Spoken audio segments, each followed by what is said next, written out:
uma alegria estar aqui e nesses tempos em que, de futuro incerto, mais do que nunca, é hora de olharmos para os verdadeiros mitos da criatividade desse Brasil. Aliás, eu falo que são os meus mentores intelectuais, falo que todos os dias eu acendo velas para eles. E a figura que eu gostaria de... Estou trazendo ela aqui de imediato na abertura dessa fala, na verdade não é uma brasileira, é a italiana Lina Bobardi. Aliás, é também dela uma fala que ela diz que eu sonho um dia em que as cadeiras para se sentar, os talheres para se comer, as casas para se morar e as roupas para se vestir tragam um mínimo da grandiosidade da cultura desse lugar, da cultura do Brasil.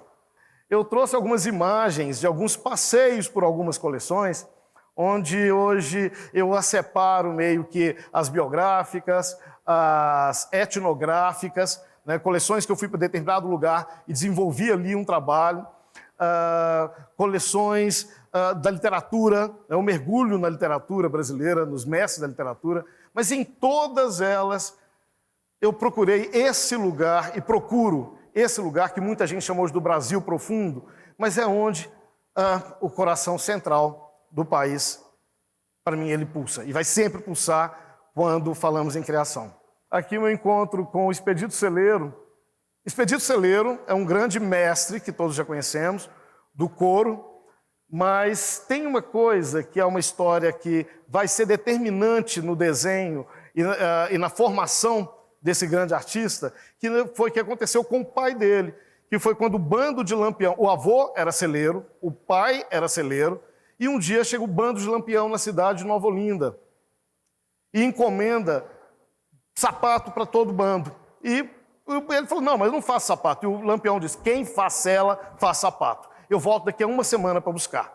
Ele fez os sapatos quadrados, retangulares, mas trabalhou o couro todo com cores e pespontos que usavam na cela. Quando o Lampião viu aquilo, ele falou assim, mas o que é isso? Ele falou, sapato quadrado para que a polícia, para desnortear as pegadas do bando, desnorteiem a polícia. As pessoas eles não vão entender para que lado que o bando foi. E o Lampião pagou os calçados com um punhal de prata.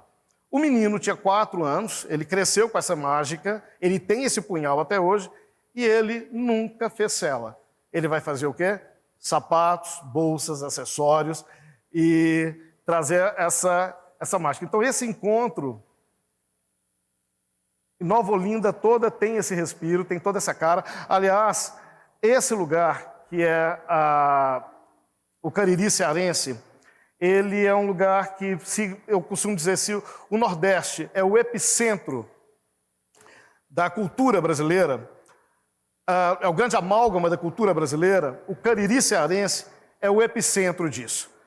E justamente pelas misturas daquele lugar, misturas que um dia chamaram muita atenção do Mário de Andrade, porque nesse lugar, os povos originários, que eram os cariris, receberam os cristãos novos, que são judeus que fugiam da perseguição, da Inquisição na Península Ibérica, e os escravizados, os malês, do norte da África, que eram africanos de origem muçulmana. Quando eles chegam nesse lugar, isso se mistura e dá origem a tudo aquilo que a gente vê hoje. Inclusive, essa arte do couro pespontada do avô, do bisavô do Expedito Celeiro, e isso é algo que vem, muita gente fala que é medieval, não. Isso é árabe, isso veio com os maleses. Aqui tem uma mistura de tudo isso, um lugar em que a festa e a devoção estão no mesmo lugar. Aí Mário de Andrade de novo. Aqui a modelo Suiane Moreira, ela veste um look inspirado no universo, no bordado do Expedito Celeiro, em linho. E aqui algo inspirado, um vestido inspirado na batina de Padre Cícero, com o peso da tradição e da religião dos acessórios de couro. Esse, a gente já é um lugar, um resultado, as imagens do trabalho da Minha Casa em Mim, que é um projeto que ele nasceu do trabalho com bordado com as meninas de Barra Longa, e a comunidade, depois da repercussão que Barra Longa teve, eles pediram que eu voltasse ao lugar para poder fazer um trabalho com 20 comunidades. Isso para mim foi muito marcante, esse projeto, por quê? Porque eu sempre disse que a moda estava louca para se libertar da roupa. E eu falava isso e as pessoas nunca entenderam muito bem, eu não me fazia entender muito bem. Só que eu disse, gente, a moda é mais. A moda é mais do que roupa. Aliás, no tempo que vivemos hoje, o que menos precisamos é roupa. Nós não precisamos mais de roupa, nós não precisamos mais de cadeiras, nós não precisamos mais de um monte de 20 entre 10 coisas que a gente inventa. A gente não precisa disso. A gente precisa de boas histórias. A gente precisa daquilo que reforce a memória. A gente precisa daquilo que nos dê coragem para seguir viagem. E nisso, quando eu chego com essas comunidades que me chamaram, eu falei assim, mas essas comunidades não tinham nada de têxtil, não tinha um bordado, não tinha nada ligado a um tingimento natural. Então tinha lugares que eu chegava, o que elas faziam? Biscoito. Em outro, manteiga. O outro, vinho de uvas. Eu falei assim, então cria, agora faz roupa com isso. E foi isso que eu fiz.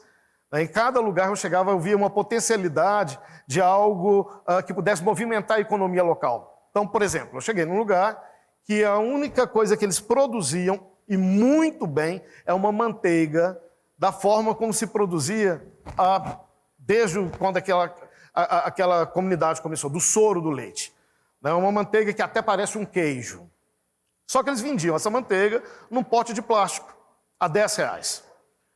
Tudo bem, peguei essa manteiga e falei, eu tenho que inventar alguma coisa com isso. O Santo Acaso me leva, ou Santo Mário de Andrade, 30 quilômetros dali, para uma outra comunidade que trabalhava a pedra-sabão, mas uma pedra-sabão de forma muito rudimentar.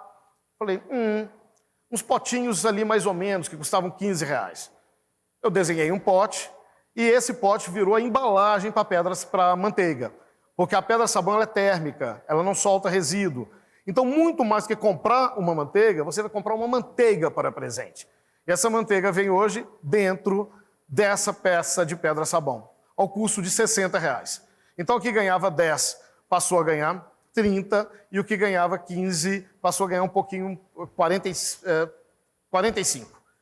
Então, isso é um projeto que ele foi premiado, inclusive foi premiado agora nos Estados Unidos, de prêmios ligados à sustentabilidade. O Grão-Pará, o turista aprendiz no Grão-Pará, que também era um lugar que eu tinha esse fascínio para chegar, porque esse fascínio me foi provocado há 30 anos atrás por Mário de Andrade. E aí foi um trabalho com biojoias no sudeste do Pará. Por exemplo, isso aqui que parece pedra é a casca do açaí, que era jogada fora. Então isso foi polido, os vestidos de madeira finíssima, que ela foi trabalhada sobre um tule, no mesmo princípio de um paetê, só que o paetê aqui era um laminado. A face política, porque eu acredito que o ato da escolha da roupa é um ato político, né? Não essa política partidária, mas aquilo, o que você quer comunicar, a relação que você tem com os buracos do seu tempo, você vai colocar, você pode e deve colocar nas escolhas que você tem pelo vestir. Aqui, quando a moda vai falar de outros assuntos, aí outro mentor intelectual foi a coleção Carlos Drummond de Andrade. O turista aprendiz em Pernambuco, Nara Leão e Noel Rosa e Atos Bucão. Bom, gente, teria 3.000 imagens ou mais para a gente estar ilustrando esse caminho, mas eu selecionei essas para poder, como ponto de partida da história de Lina Bobardi lá atrás. A figura que, nos anos 50, ela fez o que ainda é um grande desafio, que é romper limites entre os vetores da cultura no Brasil. Por exemplo, é da Lina Bobardi o figurino do primeiro Alto da Compadecida, que o Ariano Suassuna dizia que foi a melhor versão. Ela fez o figurino e Brenan fez cenários. Né? Então, esse tempo em que, sim, arquitetos vão fazer roupa, estilistas vão fazer superfícies para design de interiores, vão subverter toda essa onda para falar da mesma coisa, que é um olhar amoroso sobre a cultura do Brasil. Pô, eu estava aqui ansioso para falar e eu tinha tanta coisa que eu não sei nem por onde começar. Mas a primeira coisa que eu quero falar para todo mundo aí, esse cara é um grande contador de histórias, né? Vocês repararam aqui em meia